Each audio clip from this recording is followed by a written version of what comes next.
On January 8th, 2005, Dave Shaw would attempt the deepest underwater body recovery in history, trying to retrieve the body of a diver who had gotten trapped in the deepest underwater cave in the world a decade before, known as Bushmans Hole, when something unexpected would happen at the bottom.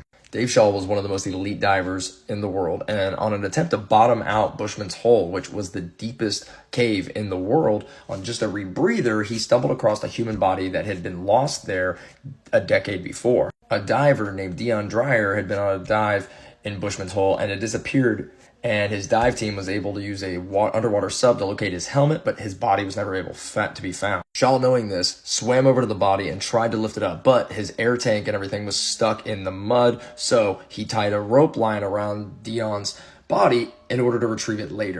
When he finally surfaced about 8 hours later, he removed his mask and said, "I want to try to take him out." So, on October 30th, 2004, he called Deon's dad and said, "I will go fetch your son out," and his father said, "Yes, absolutely, yes, please." So, at 6 a.m., Dave Shaw and his partner Don Shirley start descending onto the body. Don's equipment had failed the night before, so only Dave was able to actually go the full distance.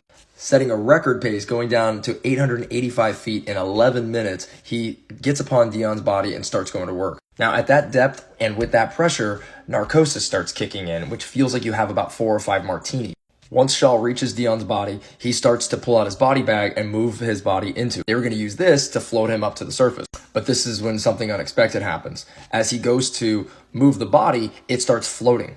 They assumed his body was just skeletal bones, but what ended up happening is his wetsuit had mummified his flesh. And it's a lot easier to put somebody in a body bag when they're still, but when they're floating around and at 885 feet deep, it's almost impossible. So Deon's there fighting for about 2 minutes trying to get this body into this bag. It's floating all over the place, and all of a sudden his lines get all tangled up while he's down there.